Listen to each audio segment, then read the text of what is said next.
It's my distinct pleasure to introduce Bruce Schneier today, so I'm going to get out of the way. Welcome, Bruce. Hey, thank you.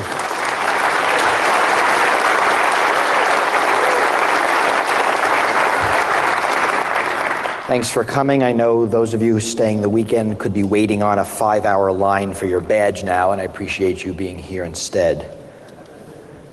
So I'm going to talk about incident response. I'm going to talk about it kind of in a meandering fashion. I'm going to talk about 3 trends in cybersecurity. I'm going to talk about 5 pieces of science, 4 from economics, 1 from psychology. Talk a bit about the current state of incident response and try to tie this all together with some systems theory from the U.S. Air Force. That's the plan for the next hour. And again, if you're coming in, there are actually lots of seats all around. Probably in every row there exists 1 seat. So if you just come down an aisle, look left or right, you'll find a seat and sit down. And the fire codes say you can sit in any empty seat. You can't sit on someone else's lap unless you really like them. All right, so trends first. First trend is that we're losing control of our IT infrastructure. And I think this is really interesting to watch because it's really a function of the way technology is working right now. Right, the first thing that's happening is that the rise of cloud computing means we have a lot less control of our data. Right, our email, our photos, calendar, address book, messages, documents, right, they're all on servers belonging to Google, Apple, Microsoft, Facebook, right, these different companies. You know, probably in this room is going to be the greatest concentration of people who actually still have their stuff on their computers. Right, go out of this room, out of this conference, everybody else is going to have their data on someone else's cloud. Right, that's the way the world's working. It's true for individuals. It's also becoming true for organizations. Right, organizations now are outsourcing communications, CRM systems, applications, desktops, right, entire IT infrastructures into the cloud. And as we do that, we lose control over the tech details of those things. Right? We often can't affect the security of those systems. I mean, we can depending on virtualization, but the core security we simply have to trust.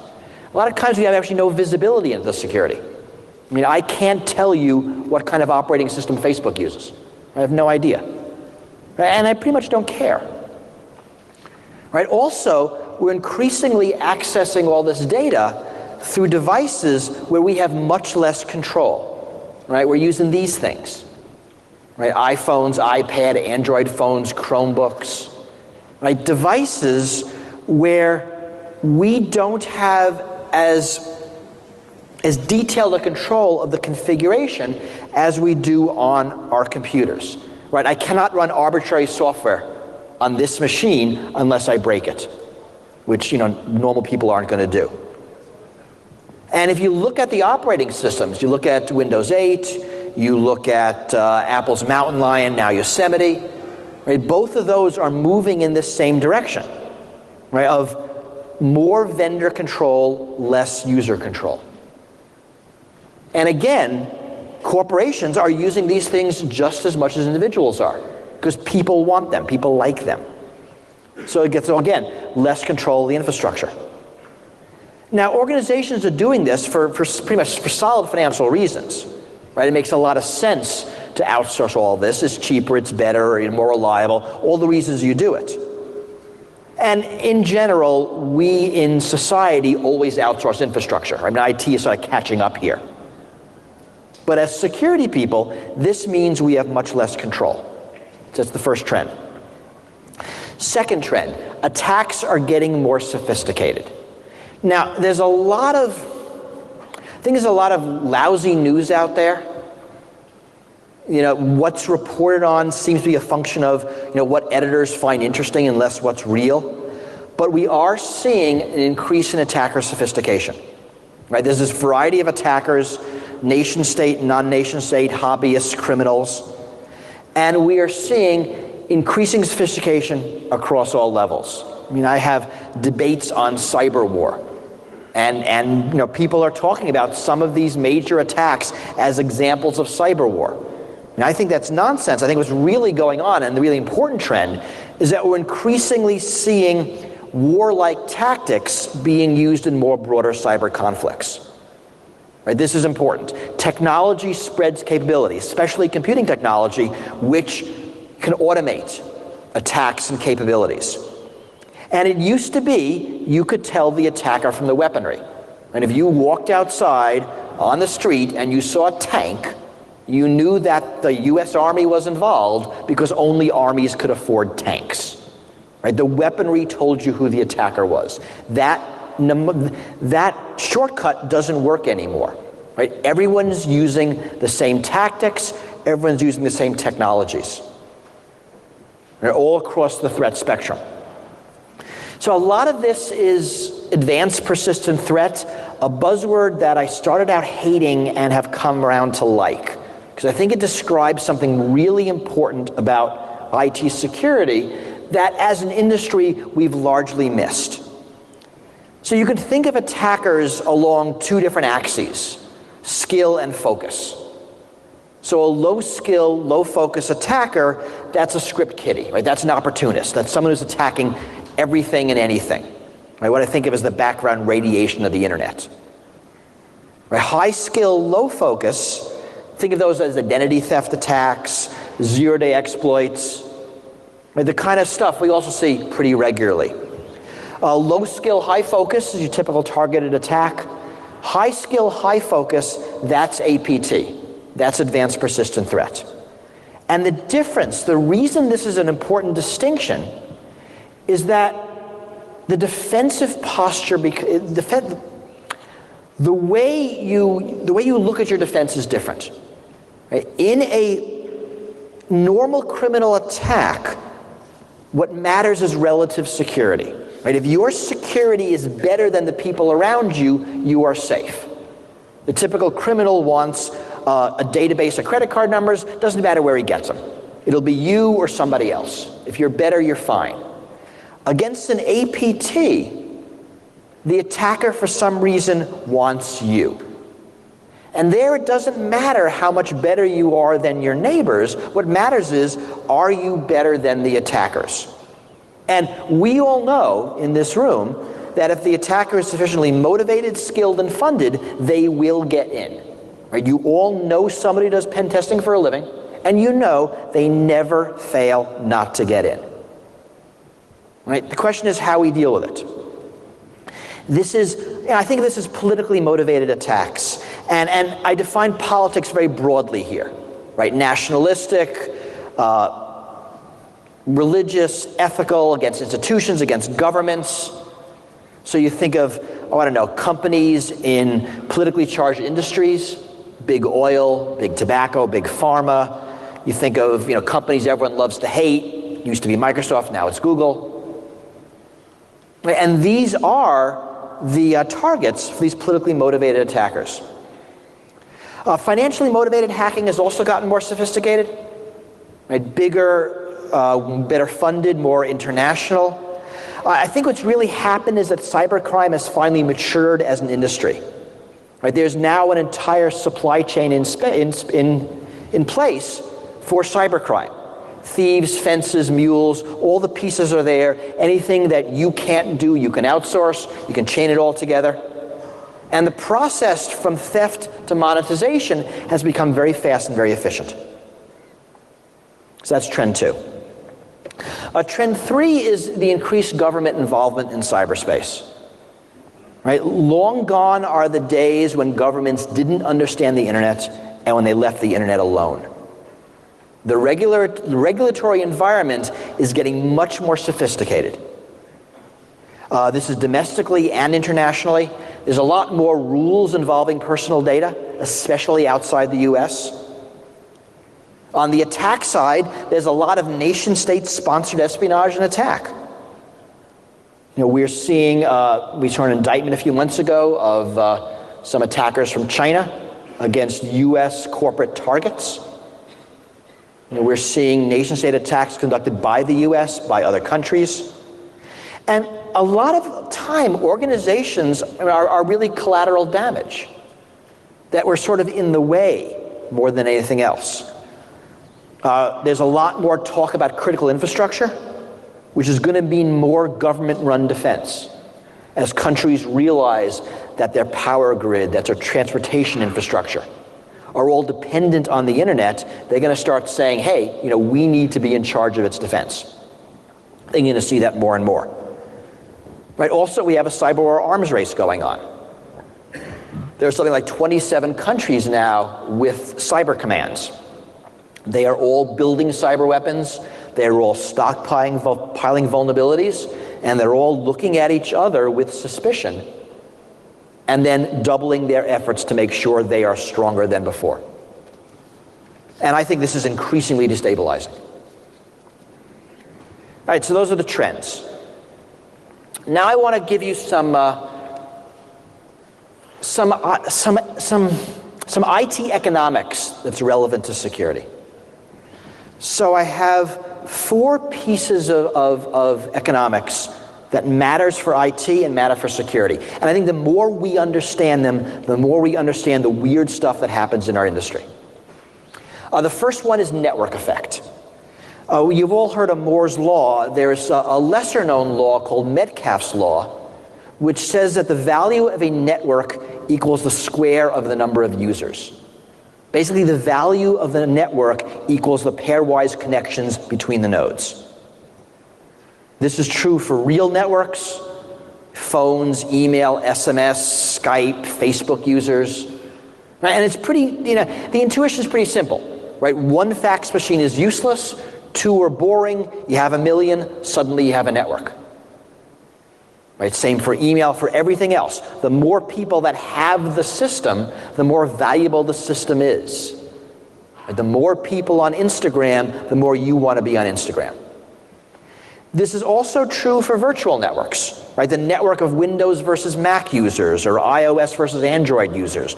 The more people in the virtual network, the more apps, the more user groups, the more stuff happens.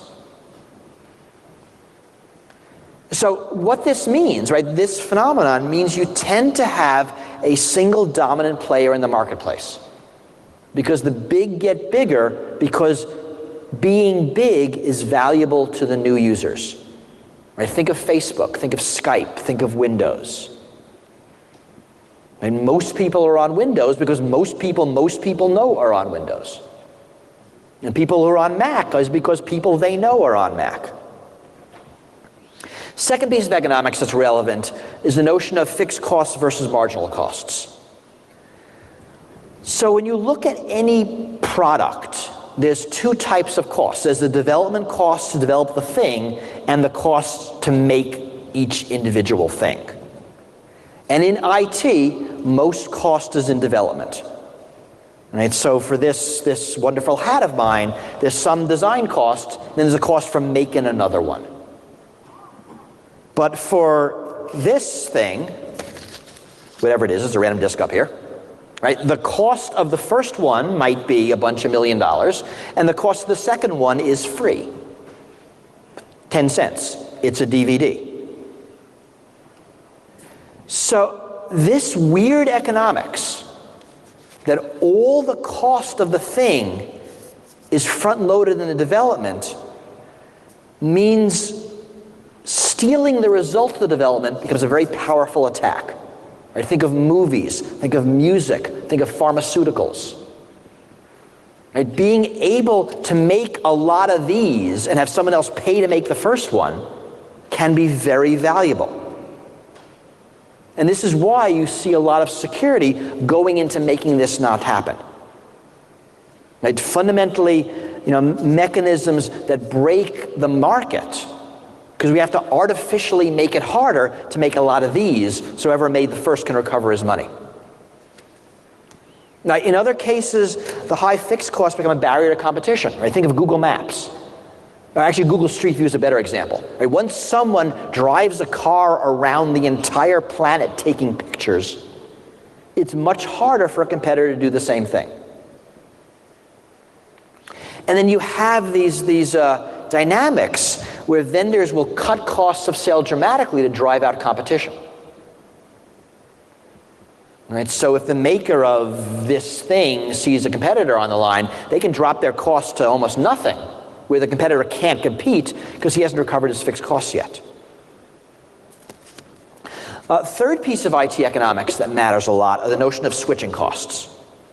So a switching cost is the cost to switch to a competitor's product. Now, in some cases, switching costs are very low. Right? If you drank a Coke today and you didn't like it, you can drink a Pepsi tomorrow. The switching cost is zero. That means the Coke has to taste good or you're going to switch. Sometimes switching costs are high. Right? If AT&T pisses me off today, I'm likely going to keep them tomorrow. Because getting a different phone carrier is expensive, it's time-consuming, it's annoying. Right? Because, and in IT, right, switching from one product to another can be a lot of things, right? It can mean retraining staff, rewriting applications, converting data. What's relevant to us is that the higher the switching costs, the more a company can piss you off before you'll switch. Right? In industries where switching costs are high, customer service is lousy. Because you have this, what's called lock-in. Right? Customers are locked in. And this is why you have, in our industry, companies doing everything they can to keeping switching costs high. Right? That includes proprietary file formats, that includes non-compatible accessories, not letting you take your data with you when you leave. Right? Apple wants it really hard for you to take your music with you when you leave iTunes. Right? All game companies want it to be very expensive or impossible for you to run one set of games on someone else's console. A good decade and a half ago, the cell phone companies fought really bitterly cell phone number portability. Because the whole cost of you reprinting your business cards, telling people you knew no phone number, right, kept the switching costs high. All these three things tend to lead to a dominant market structure. Right? Big get bigger, and big stay big. Right? It's not guaranteed, but these are trends in that direction. A fourth piece of IT economics, this is especially relevant to security, is the notion of a lemons market. So this is work by an economist named George Akerlof. He actually won a Nobel Prize for this. And what he studied was markets where there was an asymmetric information between the buyer and the seller. Specifically markets where the seller knew a lot more about the product than the buyer. The specific example he used was a used car market.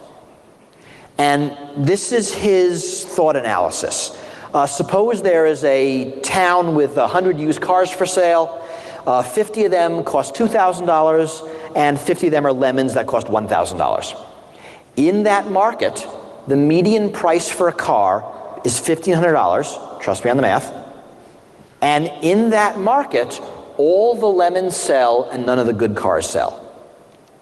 And so what he proposed is that in a market where the buyer can't tell the difference between a good car and a lemon, lemons drive the good cars out of the market.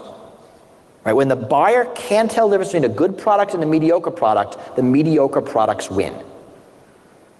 And since he came up with this theory, it's been verified experimentally, it's been verified observationally. This is true. Right? This is what happens. This is a lemons market. And I think this explains quite a lot about IT security. I mean, if you think about the antivirus companies of the 1980s, the firewalls of the 90s, the IDSs of the 2000s, the companies that won weren't the best products because the buyers couldn't tell the difference. Right? I can hold up two encryption products. They use the same algorithms, the same protocols.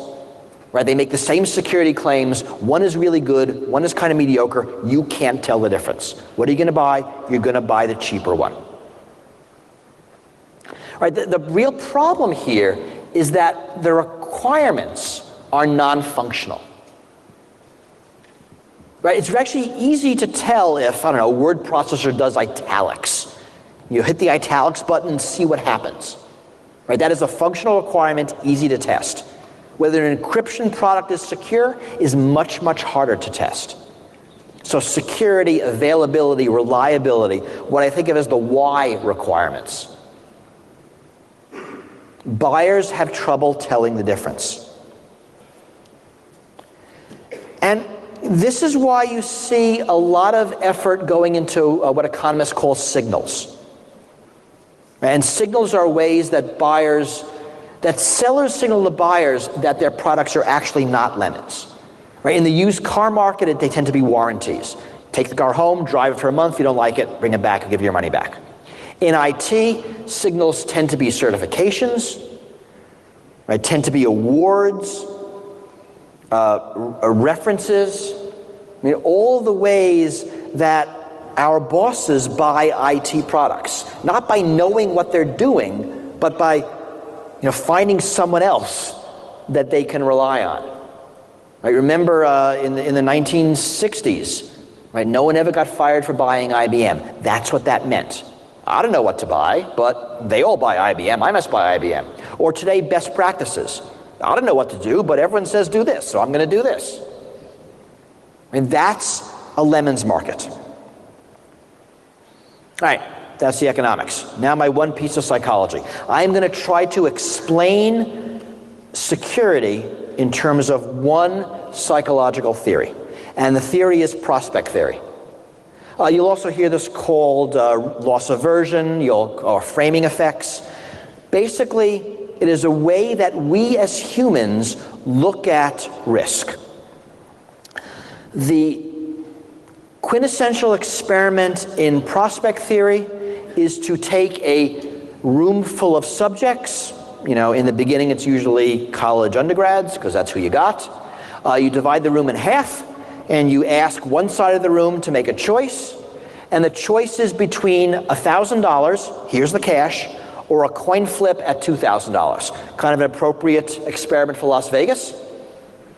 And if you survey a room full of people, you will find that about 3/4 will take the sure thing. Right? That despite everything Las Vegas says, more people would rather have $1,000 than a coin flip chance at $2,000. Second half of the experiment is take the other half of the room, and you give them a very similar but importantly different choice. I can either take $1,000 from you right now, right? Take it out of your bank account, or I will let you have a coin flip chance at me taking $2,000 or nothing. And it turns out, if you ask a room full of people to make that choice, about 3/4 of them will take the chance. Now, this is actually really interesting. The people who came up with this theory also won a Nobel Prize in economics, even though they were psychologists, freaking out everybody, because economists said this is impossible, yet this has been proven again and again. And it's a very robust result across ages, across cultures, done with little money, with real money. I mean, this experiment has been done a lot. But basically, as a species, we are risk averse when it comes to gains and risk seeking when it comes to losses. And it's not just us. Someone figured out how to do this experiment with other primates, and we kind of all are. There's been a bunch of explanations of this. I think the best one comes from evolutionary psychology. And this is the basic story. If you imagine yourself as an individual living at the edge of survival, even a small win means you'll live to see tomorrow. So for this half of the room, if they take coin flips at $2,000 or nothing, half of them will get nothing, half of them will die. But if they take a sure thing of $1,000, they'll all live. But this half of the room, also living at the edge of survival, a sure loss of $1,000 means you're all dead. But a coin flip loss at $2,000 means half of you lose nothing, half of you survive. Right? So our brains are primed to have this bias. And I mean, the real interesting part of this experiment is you could actually take the exact same choice, frame it in the language of gains or the language of losses, and you still see the result. I mean, even just a semantic difference causes the change. So what this means security is hard to sell. Because security is always a small loss by my product versus a risk at a larger loss. What'll happen if you don't have the product? And you've probably experienced this when you went to your boss and said, hey, we need to buy this security thing because we're at the risk of this even bigger bad thing. And your boss looks at you and says, we didn't have that product last month and we didn't have the bad thing last month. Maybe we should take the chance.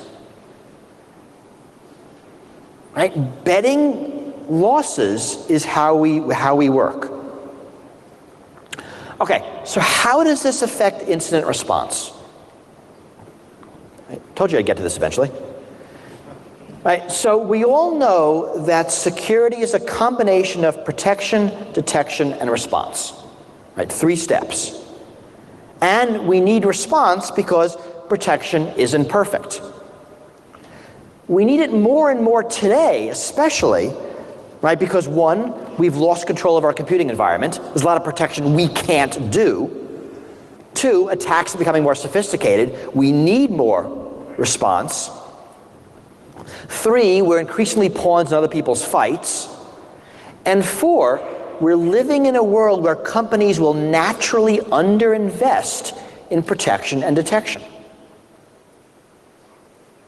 Right, in the 1990s, I used to say security is a process, not a product. And by that, I meant something very strategic.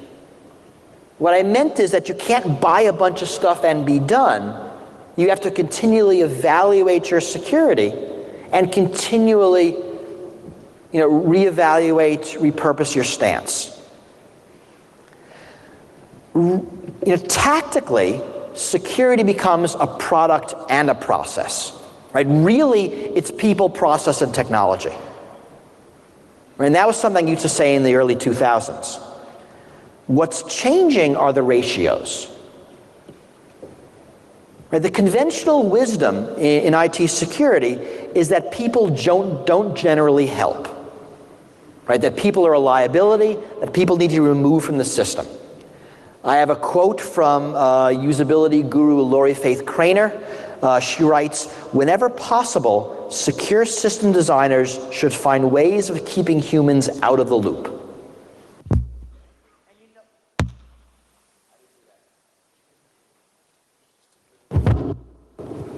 Great.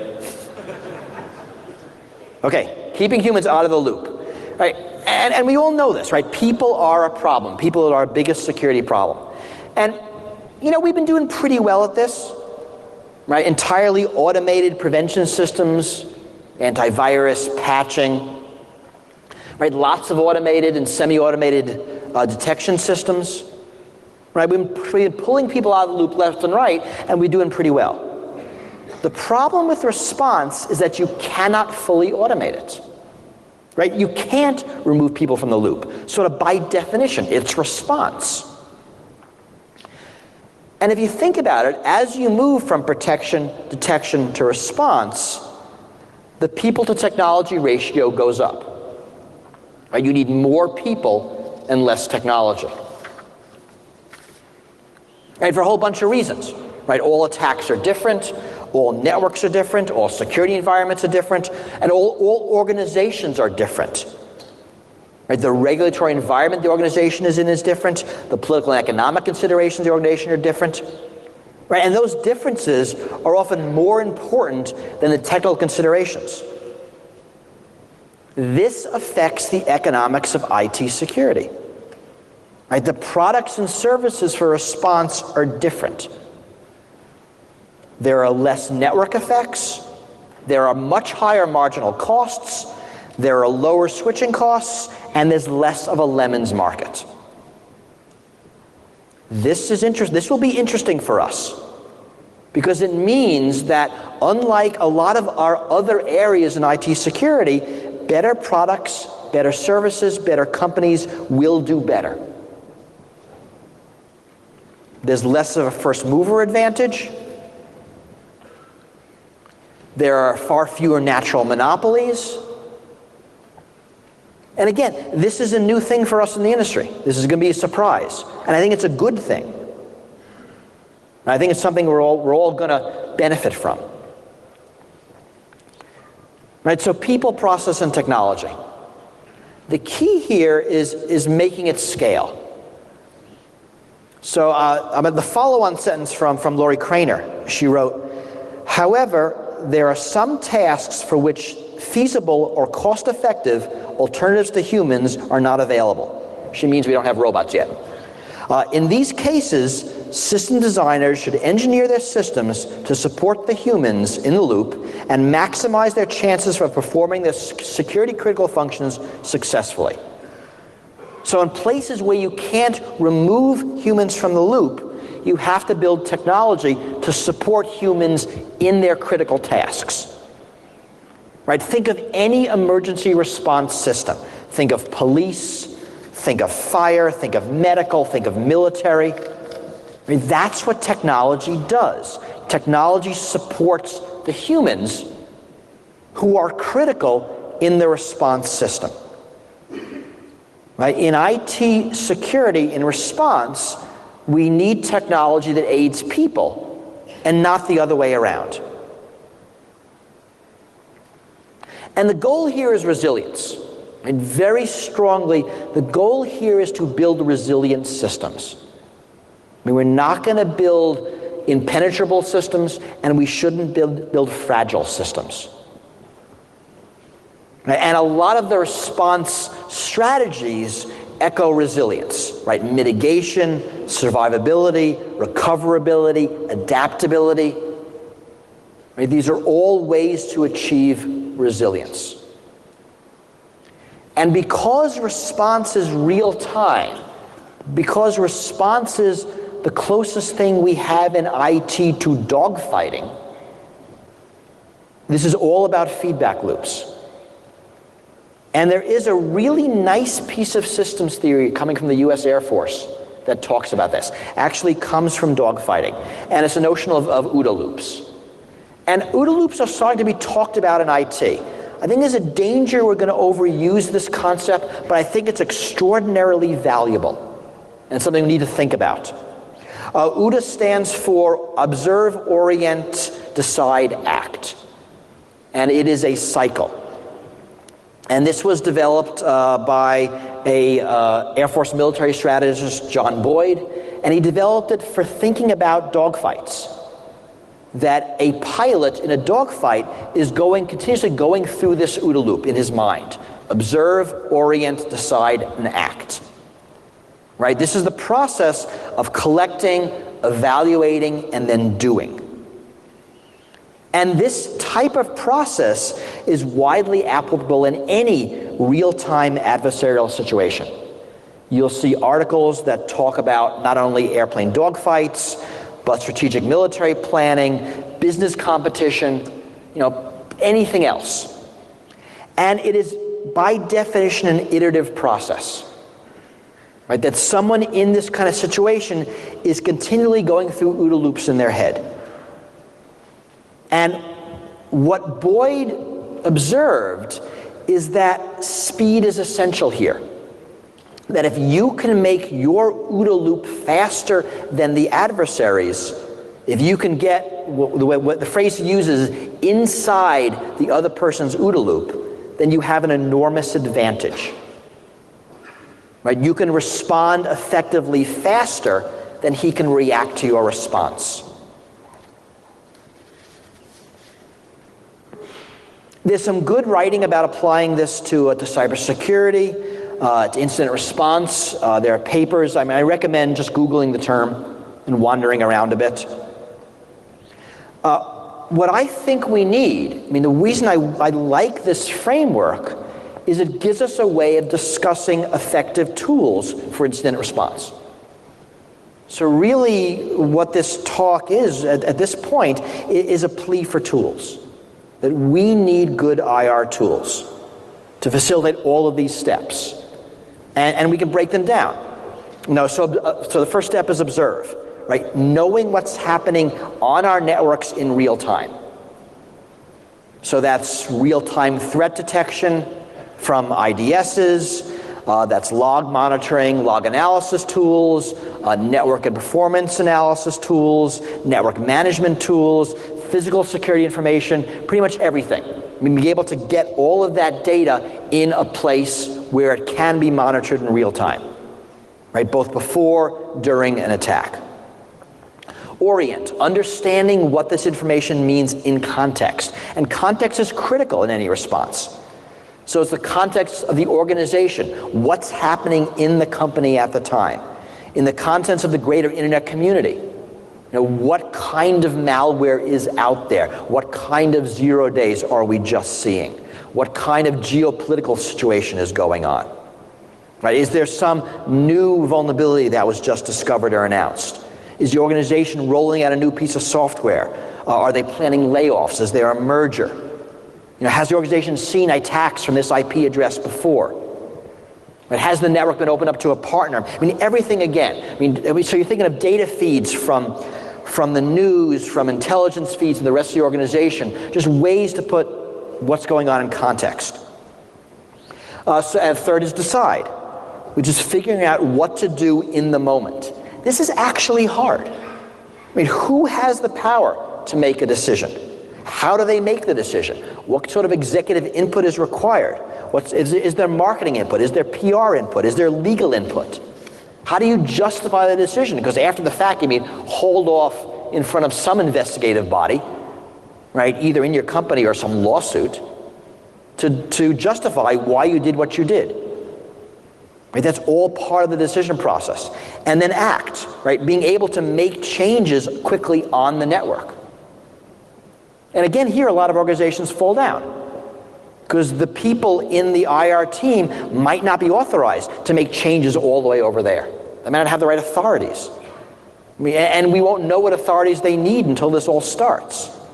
Right? So requiring broad access, continual training. We need tools for all of these things. We need tools that are powerful, flexible, intuitive, right? Tools that aid people. And we need a lot of them. This isn't one thing. This is a whole ecosystem of incident response products and services that do this basket of things. Right? Incident response is getting more important. It's getting more important for a lot of reasons. Attacks are getting more sophisticated. The regulatory environment is getting more complicated. Litigations are getting much more common. Geopolitical factors are major. And again, organizations underspend on prevention. And the neat thing, and the reason I'm really optimistic about this in the next few years, is that IR software is not going to be like the rest of security software. That the requirements, all that stuff I just listed, none of them are those non-functional Y requirements. They are all stuff the products and services have to do. And this means the good stuff is going to beat out the mediocre stuff. And we as engineers need to start building the good stuff because it's important. Right? I've started doing this. I have a company, Co3 Systems, and I'm trying to build a management platform to coordinate incident response. I mean, that's just one piece of it. I think it's an important one and a cool one, but a lot of things have to feed into it. It has to feed into a lot of things. It all has to work together. Right? The goal here is to bring people, process, and technology together in a way that hasn't been done before. Right? In a way that is going to mirror less IT and more things like generic crisis management. Right? We have a lot to learn from other disciplines that have been doing this sort of thing for decades. And this is how we're going to defend against the threats. Right? This is what's going to work. So with that, I'm happy to take questions.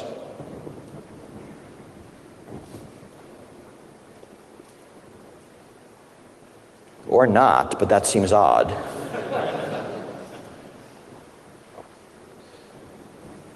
Right, so the way this works is one person has to raise their hand and then everyone else will. So someone has to sort of be the guinea pig.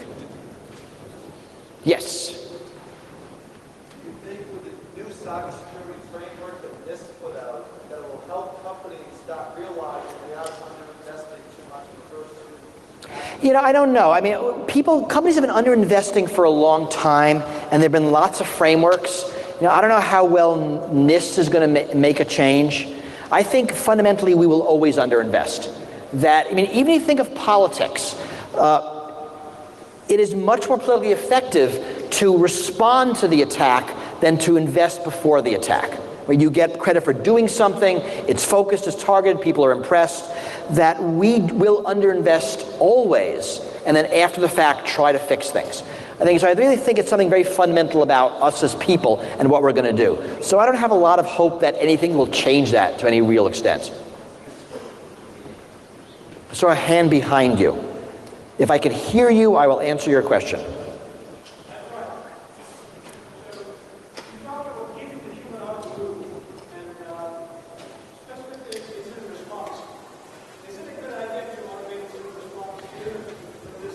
So I don't think you can. I don't think you can automate instant response because it's too strategic. It's not like a patch that you just install the patch. It'll depend so much on human things. It depends so much on coordination. You can automate some of the getting the ins and the outs, right? Getting all the data you can automate, and when you figure out what to do, you can automate doing it. But you still need that step of analyzing it and figuring it out that requires a human brain. So pieces can be automated, and it makes sense to do it because the speed's of an essence here. But the actual process of IR will always require a human team. Now, companies might outsource that team. Right? There are lots of companies out there that will handle your IT infrastructure, including incident response. But they're going to have to coordinate with you because it's your business. So no, I don't think we can ever pull humans out of the loop here. I mean, when we invent AI, then maybe, but until then, no. Yes? At what point will responsive measures become offensive and strike back? We stop caring about collateral damage. The questions about strike back, I'm really not in favor of strike back. I mean, vigilante justice tends not to work well in our society. That being said, I think we are going to see more of it because companies are getting fed up. But then you're going to have attackers mask their origins. I'll attack via his network and you strike back against him. That's great. So, we have a lot of trouble targeting attacks back. We can identify attacks sometimes, but it takes weeks and months. Right? That grows great reports from Mandiant take a while to generate. You're not going to figure out who attacked you in, 10 milliseconds, which is what you need for strike back. So, no, I do not think that's going to be the answer. And I think it's a dangerous trend. I'm really not in favor of it because it's too easy to get wrong and to go after innocents. Oh, there. Do you think there will be a government requirement for incident response? Question about government requirement for incident response. There's a lot of questions about government requirements for security in general. I think that is coming, especially in industries that matter. That just like there are government requirements for food safety, that we are going to see government requirements for data safety. It'll depend, U.S. versus Europe, on politics, but that sort of thing, minimal required security is something that's very common in other areas, and I think we'll get it in IT eventually. I'm not sure it's a good thing, mind you, but I do think it's coming. I think the era of government saying, let industry handle it, it'll all work out okay, is coming to an end. And that's just going to be more government involvement. At what level remains to be seen exactly. Is it going to be government takeover of security? Is it going to be tax incentives? Is it going to be sort of like an FDA or an FTC, penalties and rules? I mean, it's going to depend on politics. But I do think more government involvement is coming. I saw a hand there next. Have you seen effective patterns of cross-functional incident response teams? You mentioned spanning PR and maybe other groups. I have seen, if you go to some of the incident response conferences, you hear about companies that are doing this very well. They tend to come from industries that have had incidents way before computers. So, oil and gas, or companies that have to deal with hurricanes. That incidents happen, and they're good at convening teams ad hoc and figuring out what to do and doing it. And the IT is just the tech add-on to a much broader type of system. So yes, there's a lot of places that we in IT can learn from who have been doing this since forever, just without the same level of tech. And again, I think that's a really good thing. We're going to see a lot of good cross-fertilization between. Any examples or references? I don't want to name company names, just because I don't know if I can and I forget, and if I get it wrong, people get mad at me. In the back. Are cloud companies also doing security opportunities or do they see security as a value add? Questions about cloud companies and how they see security. It's sort of interesting to watch. The bigger cloud companies, their security model is trust us. And if you go to, you outsource your mail to Google, and you go to Google and say, we need to audit our mail system, they say no. And if you say, well, then we're not going to use you, they say, okay. Right? And so their model is take it or leave it. And they're big enough they can do that. Some of the smaller companies do have some ability to audit. I think what's going to happen is some kind of waterfall audit model. The way this matures is that if you host your infrastructure, I'm making this up, on Rackspace will have an audit that you can get a copy of and staple in your audit. And then you hand that to the people who are outsourcing their stuff to you, and they staple it in their audit. And I think that's the way it'll go. It's going to still take a while to get there, but I see no other way to make this work. That there are going to be audit requirements, but no company is going to allow someone else to go in and audit their stuff. But they will give you the piece of paper saying, we've been audited and here are the results. So you can use that to satisfy your regulators. I think that is also, I think it's a long time coming, but that's going to be the way this has to end. I don't see any other way to make it work. There. In your incident response, how can the enterprise compete with a threat actor that has superior resources? So the question is about in incident response, how could an enterprise compete with a threat actor that has superior resources? But they probably can't. The attacker's going to get in. The question is what happens afterward. And it's not always a matter of who has the more money wins. It has to do with risk aversion. It has to do with sort of the legal environment. Often, I can compete with a hacker that's better than me by calling the police. Right? That's a way I could temporarily get some more resources.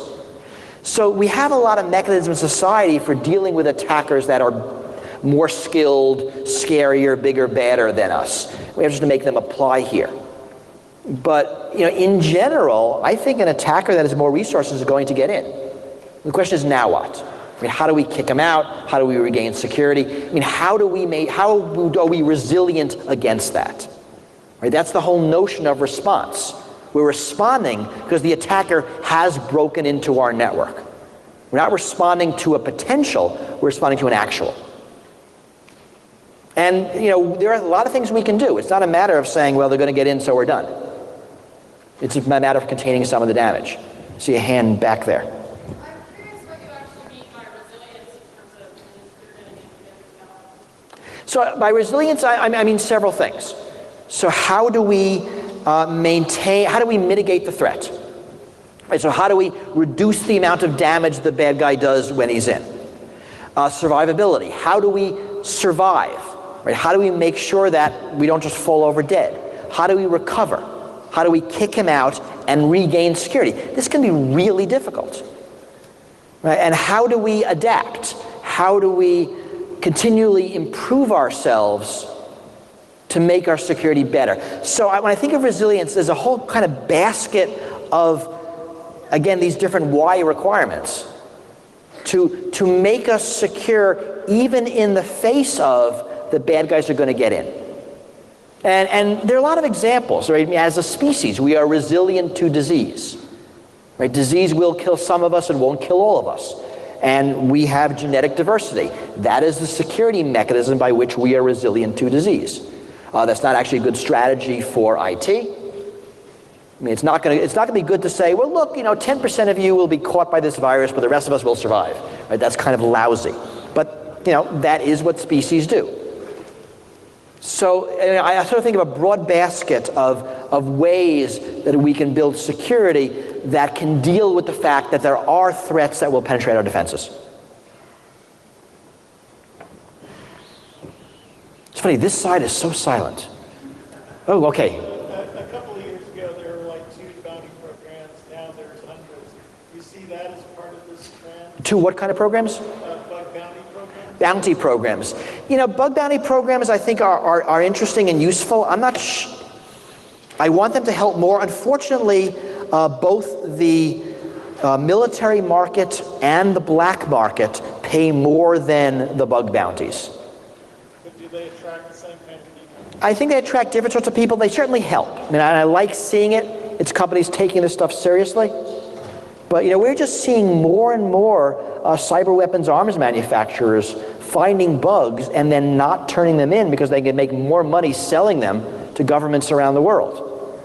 So, you know, I like the programs. I think they're good. I'm just not really holding out hope that they're going to make that much of a difference. It's frustrating. Yes? When you talk about prospecting theory, how do we help change the mind? Questions about prospect theory and how do we help change the minds of people. Now, this is hard, right? The way you overcome psychological biases in general is to know about them and compensate. Right? If you know that you are risk averse when it comes to gains and risk seeking when it comes to losses, you can notice the behavior in yourself and compensate for it. Just like there's a whole lot of psychological biases that casino floor is preying on, if you know them, you can walk by those tables, look at them and say, well, that's a tax on people who don't know math, right? And keep going. So, I mean, the way we overcome them is by knowing them. This is hard. You know, fear of terrorism. There's an enormous number of psychological biases that terrorists prey on, that we as a country have fallen completely for. You know, and you know, it's talking about them that gets us to think about them and hopefully get beyond them. It is possible. And it's not just IT, right? This is people trying to sell insurance. This is people trying to sell burglar alarms. You ask anyone who sells burglar alarms, and what he'll tell you is the only people who buy burglar alarms is after they've been robbed or after their neighbor's been robbed. And that's when they buy them. So that's the way it goes. I'm going to take one more question. And I will take it from person over there. You must be a louder person with the final question.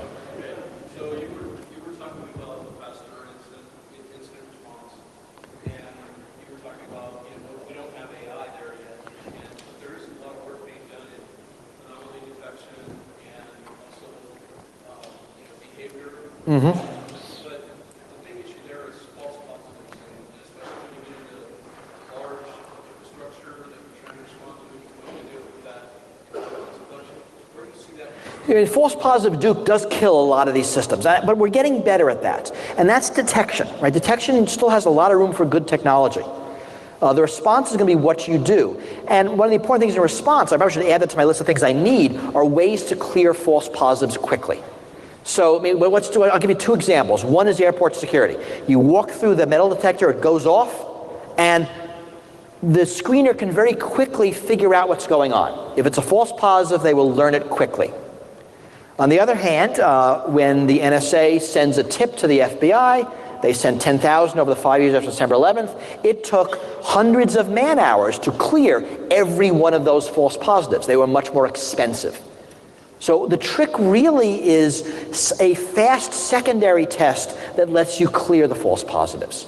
That if you can do that, then you can deal with a much faster and noisier primary test. This is basically how we deal with medical tests. So that's the sort of thing we need. So thank you very, very much. I'll be here. I'm happy to talk, sign books. Come visit the Co3 booth. We're in the back right corner, and we're all wearing lime green shirts, except me, who refuses to. And we'll show you what we're doing. Thanks again. Enjoy the rest of the con. Enjoy the weekend. Thank you.